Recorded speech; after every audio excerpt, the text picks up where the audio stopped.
बहुत सालों से फांसी सजा का एक जरिया होता आ रहा है, लेकिन आपने कभी सुना है कि एक हाथी को फांसी दिया गया है और शहर के बीचों बीच लगभग 2000 लोगों के सामने उसको फांसी पर लटका दिया गया।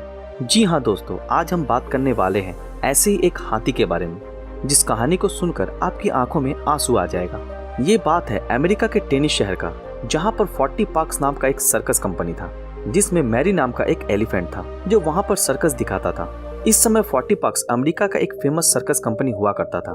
ये साल था 1916, जब सब कुछ बहुत ही अच्छे से चल रहा था और इस सर्कस का एक वर्ल्ड फेमस शो भी था जिसका नाम था स्पार्क्स, जिसको देखने के लिए बहुत सारे लोग भी आते थे और जिसके चलते 40 पार्क्स कंपनी बहुत सारा पैसा भी कमा रही थी। इस सर्कस का मेन अट्रैक्शन था मेरी, जिसके खेल को देखने के लिए लोग बहुत दूर से भी आया करते थे। मेरी का वेट 5 टन होने के बावजूद भी वो बहुत ज्यादा उछल कूद और जोश के साथ सभी को सर्कस में खेल दिखाती थी और सभी को आनंद देती थी। उसका अपने केयरटेकर के साथ बहुत ही अच्छा तालमेल भी था, लेकिन एक दिन सर्कस के ओनर के साथ मेरी के केयरटेकर की कुछ प्रॉब्लम हो गई और वो सर्कस छोड़कर चला गया। जिसके बदले सर्कस कंपनी ने एक नया ट्रेनर, जिसका नाम रीड एल्डिक्रो था, उसको मेरी को ट्रेन करने और उसका देखभाल करने के लिए लेकर आए। लेकिन ट्रेनर नया होने के कारण उसको मेरी के साथ एडजस्ट करने में प्रॉब्लम हो रही थी। ये बात सर्कस कंपनी के ओनर को भी पता थी और मेरी भी ट्राई कर रही थी नए केयरटेकर के साथ एडजस्ट करने की, लेकिन वो एडजस्ट नहीं कर पा रही थी और खोया खोया सा रहने लगी थी।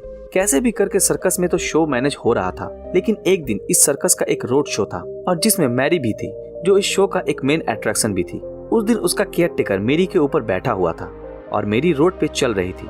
बस रोड शो के कुछ ही समय के बाद मेरी को रोड के दूसरी तरफ खाने का कुछ दिखा और वो रोड शो को छोड़ के रोड के दूसरी तरफ भागने लगी।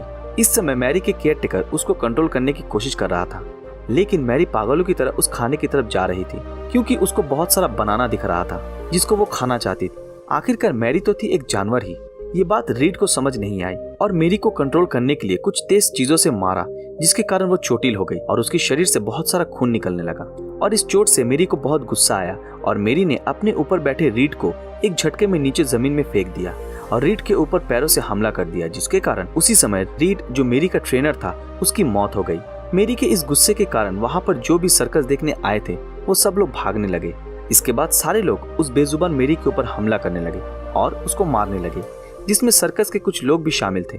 किसी तरह मैरी वहां से बच निकली, लेकिन पूरे शहर के लोगों ने ठान ली कि किसी भी तरह मेरी को जान से मार दिया जाए। किसी ने बोला कि उसको तड़पा कर मारा जाए और किसी ने बोला उसको इलेक्ट्रिक शॉक देकर, जिसके चलते वहां के लोगों की रिक्वेस्ट के कारण सरकार ने मेरी को फांसी देने की ठान ली। ये दिन था 13 सितंबर 1916।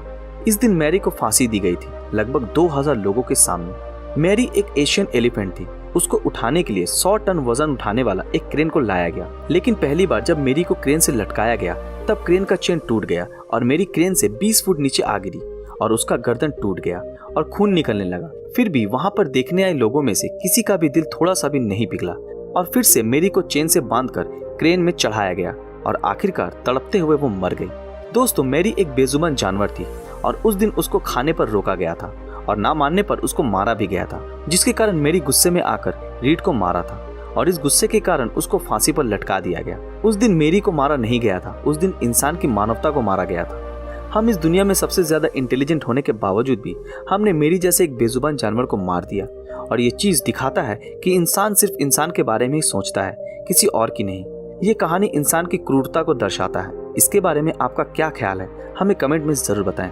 आज की हमारी ये वीडियो आप लोगों को कैसी लगी, हमें कमेंट में जरूर बताएं। अगर आप ऐसे ही और रोमांचक वीडियो देखना चाहते हो तो हमारे इस चैनल को सब्सक्राइब करके बेल आइकन ऑन कर दें। अगर ये वीडियो आप लोगों को अच्छा लगा तो इस वीडियो को लाइक, कमेंट और ज्यादा से ज्यादा शेयर जरूर करें।